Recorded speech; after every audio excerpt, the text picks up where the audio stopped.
BJP কি social নেটওয়ার্কে বলল ওটা ফেক ফেক, ওটা ফেকু, বুঝলেন কিছু? যেটা প্রচার করায় ওটার নাম হচ্ছে ফেকু। জগন্নাথ ধাম তৈরি করায় বিজেপির গায়ে লাগছে, হিন্দু ভোট কমে যাবে বিজেপি, সেই কারণেই এই অভিযোগ করছে তারা। জগন্নাথ দেব ওরকম ভাবে তো কারুর ভোটের প্রচারের অস্ত্র হতে পারেন।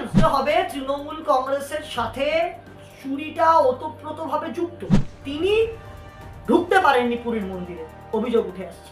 তার জন্য আজকে তিনি ইগো স্যাটিসফাই করতে এইসব করছেন। আগামী দিনে শুধু অপেক্ষা করুন, 2026-এ তৃণমূলের বিসর্জন, মানুষের গর্জন, এটা শুধু সময়ের অপেক্ষা। শিক্ষিত বেকাররা রাস্তায় বসে চপ শিল্প তৈরি করছে, আর ওখানে মুখ্যমন্ত্রী অন্য জায়গায় এদিক ওদিক ঘুরে ধর্মীয় মঞ্চে গিয়ে নিজের সরকারের প্রচার করছেন আর রাজনৈতিক দলের প্রচার করতে ব্যস্ত। বাংলার যিনি মুখ্যমন্ত্রী, এই পশ্চিমবঙ্গ সরকারের যিনি মাথা, তিনি আপাদ মস্তক এই তৃণমূলের দুর্নীতিকে যে মদত করছেন, শুধু তাই নয়, তিনি দেশদ্রোহিতাকেও মদত করছেন। হিন্দুই নন, কারণ মমতা বন্দ্যোপাধ্যায় মুখ্যমন্ত্রী, তিনি বলছেন যে কোনো হিন্দু এটা বিশ্বাস করবে না যে তৃণমূল চুরি করতে পারে। না দেখুন, তৃণমূল চুরি করতে পারে, কোনো হিন্দু এটা বিশ্বাস করবে না, এটা খুব বোকা বোকা কথাবার্তা। মমতা বন্দ্যোপাধ্যায়ের প্রতি আমি সম্পূর্ণ সম্মান জানিয়ে বলছি, ওনার এই কথাটা নিজের বলা কথা, সেটা দ্বিতীয়বার ভেবে দেখার সময় এসছে। কারণ উনি যে বক্তব্য রেখেছেন, আপনি বলছেন, আমি একটাই কথা বলবো, মানুষ অন্ধ নয়, মানুষ দেখতে পেয়েছে পার্থ চট্টোপাধ্যায়ের বিরুদ্ধে এত কোটি কোটি টাকার দুর্নীতিতে পার্থ চট্টোপাধ্যায় তৃণমূল কংগ্রেসের রাজ্যের সরকারের মন্ত্রী জেল খাচ্ছে, জ্যোতিপ্রিয় মল্লিক গ্রেপ্তার হয়ে জেল খেটেছে, আপনি অনুব্রত মণ্ডল তৃণমূল কংগ্রেসের নেতা কোটি কোটি টাকার দুর্নীতিতে জেল খেটেছে। আপনাকে বুঝতে হবে তৃণমূল কংগ্রেসের সাথে চুরিটা ওতপ্রোতভাবে যুক্ত। এবং আজকে এটা বলে নয়, আজকে শিক্ষা দুর্নীতি, স্বাস্থ্য দুর্নীতি, শিক্ষিত বেকাররা রাস্তায় বসে চপ শিল্প তৈরি করছে, আর ওখানে মুখ্যমন্ত্রী অন্য জায়গায় এদিক ওদিক ঘুরে ধর্মীয় মঞ্চে গিয়ে নিজের সরকারের প্রচার করছেন আর রাজনৈতিক দলের প্রচার করতে ব্যস্ত। এবং ওনার পুলিশ, উনি তো নিজেও একজন পুলিশ মন্ত্রী তথা মুখ্যমন্ত্রী, উনি তো শুধু নট অনলি মুখ্যমন্ত্রী রাজ্যের। আজকে বলুন, গোটা ভারতবর্ষ জুড়ে যেখানে পাকিস্তানের বিরুদ্ধে ভারত সরকার তৈরি হয়েছে উপযুক্ত ব্যবস্থা নেওয়ার জন্য, পাকিস্তানকে ঘর মে ঘুসকে মারেঙ্গে এই প্রতিশ্রুতিবদ্ধ হয়েছে, সেই জায়গা থেকে মমতা বন্দ্যোপাধ্যায়ের পুলিশ তথা পুলিশ মন্ত্রী মমতা বন্দ্যোপাধ্যায়ের পুলিশ, তারা মানুষকে গ্রেপ্তার করছে। কেন গ্রেপ্তার করছে? না, মানুষ পাকিস্তানের পতাকা পোড়াচ্ছে। আমরা বিভিন্ন ভিডিওতে দেখছি, এটা আমি বলছি না, কোট আনকোট সোশ্যাল মিডিয়ায় দেখা যাচ্ছে, অভিযোগ উঠে আসছে। আমি বারবার বলছি, আসামের মুখ্যমন্ত্রী হেমন্ত বিশ্ব শর্মা, সেখানে পাকিস্তান জিন্দাবাদ বললে গ্রেপ্তার করা হচ্ছে। উত্তরপ্রদেশের মুখ্যমন্ত্রী যোগী আদিত্যনাথের কাছে ওই সরকারের সময় আজকে ইউপিতে, সেখানে পাকিস্তান জিন্দাবাদ বলে গ্রেপ্তার করা হচ্ছে। আর বাংলার বুকে দাঁড়িয়ে রাজ্যের পুলিশ বলছে যে ওখানে পাকিস্তানের পতাকা পোড়াবেন না, ওটা সেন্সিটিভ জায়গা।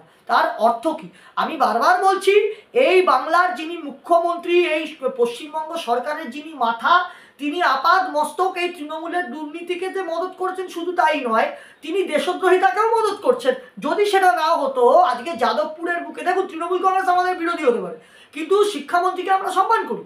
তৃণমূল কংগ্রেস সম্পূর্ণভাবে এক্সপোজ, কারণ শিক্ষামন্ত্রী ব্রাত্য বসুর ওপর যেভাবে দেশদ্রোহী বামেরা ওই দেশদ্রোহী স্লোগান লেখার পরেও তার গাড়ি ঘিরে ধরে তাকে ওইভাবে আক্রমণ চালালো, তারপরেও পুলিশ মন্ত্রী তথা মুখ্যমন্ত্রী মমতা বন্দ্যোপাধ্যায় কোনো গ্রেপ্তার করলো না কাউকে। অর্থাৎ তিনি দেশদ্রোহী বামকেও অক্সিজেন দেওয়ার চেষ্টা করছেন। কারণ বিজেপির মতো একটি দেশভক্ত রাজনৈতিক দল, যাদের কাছে দেশ সর্বোপরি, তারপর মানুষ, তারপরে সর্বশেষে হচ্ছে পার্টি, সেই বিজেপি পার্টিটার প্রতি মমতা বন্দ্যোপাধ্যায় এতই ভীত সন্ত্রস্ত যে বিজেপি যদি বাংলায় প্রবেশ করে সরকার করে দেয়, আরে আজকে বলুন না, আমাদের কটা এমপি এমএলএ ছিল এই বাংলায়, আর আজকে কটা এমপি এমএলএ?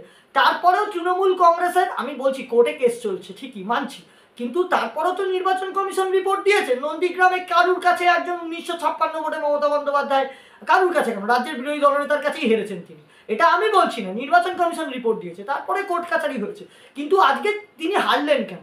এখানেই সব থেকে বড় প্রশ্ন। কারণ তার বিরুদ্ধেও, তার দলের বিরুদ্ধে যে চুরির অভিযোগ উঠেছে, তার ভিত্তিতেই মানুষ ভোটটা দিয়েছে। আজকে ওনার দলের এত নেতা, কুণাল ঘোষ, তিনি কি বলেছিলেন? সারদা কাণ্ডে সব থেকে বড় বেনিফিশিয়ারির নাম, আমি বলছি না, আপনারাই বলুন, সারদা কাণ্ডে সব থেকে বড় বেনিফিশিয়ারির নাম। আজকে রাজীব কুমারের বিরুদ্ধে অভিযোগ উঠেছিল, যখন সেই রাজীব কুমারকে বাঁচাবার জন্য উনি ধর্ণা দিয়েছিলেন, তৃণমূল কংগ্রেসের সাথে চুরিটা ওতপ্রোতভাবে জড়িত ম্যাডাম, আপনাদেরকে এটা মনে রাখতে হবে। আবার বলছি, মমতা বন্দ্যোপাধ্যায়, তৃণমূল কংগ্রেস পার্টি, এরা সম্পূর্ণভাবে এক্সপোজড হয়ে গেছে সাধারণ মানুষের কাছে, এবং আগামী দিনে তৃণমূল কংগ্রেসের এই বাংলা থেকে সরকার চলে যাওয়াটা শুধুমাত্র সময়ের অপেক্ষা, এর বেশি আমি কিছু বলবো না। আর একটা কথা বলে রাখি, যারা এই সমস্ত দেশদ্রোহী কথাবার্তা চারদিকে বলছেন, এই ক্রুশিয়াল টাইমে যারা ভারতবর্ষের প্রধানমন্ত্রীকে অপমান করছেন, স্বরাষ্ট্রমন্ত্রীকে আক্রমণ করছেন পাকিস্তানকে অক্সিজেন দেওয়ার জন্য, তাদেরকে বলছি আগামী দিনে আপনাদের বিরুদ্ধেও তদন্ত হবে এবং আপনাদেরকেও এই ইউএপিএ ধারায় আপনাদের বিরুদ্ধেও মামলা হবে। আপনারা যারা ভারতবর্ষের বুকে দাঁড়িয়ে, আপনি বলুন তো, গুলশান কলোনি কি করে হলো বাংলার বুকে, ভূপতিনগর কি করে হলো বাংলার বুকে, খাগড়াগড় কি করে হলো বাংলার বুকে? মুখ্যমন্ত্রী মমতা বন্দ্যোপাধ্যায়ের পুলিশ কি ঘুমোচ্ছে নাকি ইন্টেলিজেন্স ফেলিওর? যদি ইন্টেলিজেন্স ফেলিওর করে থাকে, মমতা বন্দ্যোপাধ্যায়ের অবিলম্বে অন্তত 24 থেকে 48 ঘন্টার মধ্যে স্বরাষ্ট্রমন্ত্রী মমতা বন্দ্যোপাধ্যায়ের পদত্যাগ করা উচিত, মুখ্যমন্ত্রীর পদ থেকে 3 না 3। আমি আবার বলছি, মুখ্যমন্ত্রী এমন একজন পুলিশ মন্ত্রী যে নিজের পুলিশ দপ্তরের বিরুদ্ধে যুদ্ধ ঘোষণা করে ফেলে এক সময়। আবার উনি বলেন স্বাস্থ্যে আমি সেরা, স্বাস্থ্য দপ্তর সেরা আমার সময়, অথচ ওনার যখন পায়ে লাগে নন্দীগ্রামে, উনি পিজি হসপিটালে এসে ট্রিটমেন্ট করেন, নন্দীগ্রাম হসপিটাল না কি? সেই জায়গা থেকে দাঁড়িয়ে আপনাকে বুঝতে হবে, মুখ্যমন্ত্রী তথা পুলিশ মন্ত্রী মমতা বন্দ্যোপাধ্যায়ের দল এবং তৃণমূল কংগ্রেস সরকার চরম ব্যর্থ, এবং আগামী দিনে তাদের পতন অনিবার্য, শুধু সময়ের অপেক্ষা। এবং এই ভারত পাকিস্তান যুদ্ধ আবহে এটা প্রমাণিত যে মুখ্যমন্ত্রী মমতা বন্দ্যোপাধ্যায় শুধুমাত্র ধ্বংসের রাজনীতি করেন, শুধুমাত্র নিজের ভোট ব্যাংক বোঝেন। তার জন্য মুর্শিদাবাদের মানুষকে অত্যাচারিত হতে সাহায্য করেছে তার দল, তার সরকার। এটা আমি বলছি না, মানুষ বলছে, মিডিয়া দেখাচ্ছে। এবং আগামী দিনে যখন রাজ্যপাল, আমি বলছি রাজ্যপাল যখন শুধু বলেছে যে 356 জারি করা উচিত, বা রাজ্যপাল কোনো স্ট্রং স্টেটমেন্ট দিচ্ছে, তখন তৃণমূল কংগ্রেসের সরকারের পা হাঁটু কাঁপছে।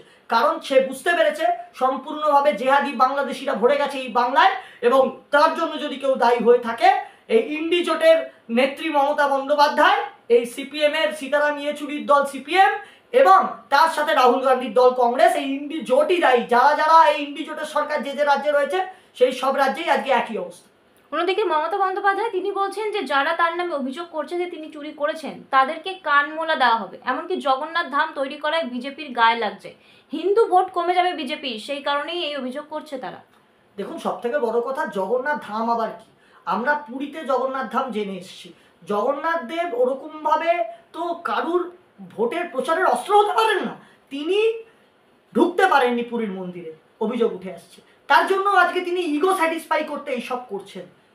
দেখুন, আমরা জানি একজন অহিন্দুকেও সম্ভবত অভিযোগ উঠে আসছে, সেখানে প্রবেশ করানো হয়েছিল। এটা ধর্মাচরণের বিরুদ্ধে। আমরা সব ধর্মকে শ্রদ্ধা করি, কিন্তু মমতা বন্দ্যোপাধ্যায় ইগো স্যাটিসফাই করতে সম্পূর্ণ সনাতন ধর্মকে অপমান ও অসম্মান করেছেন, এবং এই সনাতন ধর্মাবলম্বী যারা, তাদের ভোটেই মমতা বন্দ্যোপাধ্যায়ের পরাজয় আগামী দিনে নিশ্চিত। মুর্শিদাবাদ ইস্যুতে তিনি বলছেন যে ধর্মের নামে কিছু অধার্মিক নেতা আছে, এরা বাংলার শত্রু, তারাই দাঙ্গা লাগাচ্ছেন। এছাড়া মুখ্যমন্ত্রীকে গালাগালি করা হচ্ছে, কিন্তু দাঙ্গা তিনি লাগাচ্ছেন না। দেখুন, যদি তাই হয় তাহলে বলবো মমতা বন্দ্যোপাধ্যায় ঠিক বলেছেন, মমতা বন্দ্যোপাধ্যায় সঠিক কথা বলেছেন। আমি বলছি সবার আগে ফিরহাদ হাকিমকে গ্রেপ্তার করা উচিত, সবার আগে হুমায়ুন কবিরকে গ্রেপ্তার করা উচিত, সবার আগে সিদ্দিকুল্লাহ চৌধুরীকে গ্রেপ্তার করা উচিত। করেছেন? পারবেন না, ভোট ব্যাংক। সুতরাং আপনাকে বুঝতে হবে, মমতা বন্দ্যোপাধ্যায় ভোট ব্যাংকের স্বার্থে সম্পূর্ণ নিজের রাজ্যকেও বিসর্জন দিতে রাজি। ভাগ্য ভালো, মানুষ বুঝতে পারছে, মানুষ রাস্তায় নামছে। আগামী দিনে শুধু অপেক্ষা করুন, 2026-এ তৃণমূলের বিসর্জন, মানুষের গর্জন, এটা শুধু সময়ের অপেক্ষা। নমস্কার।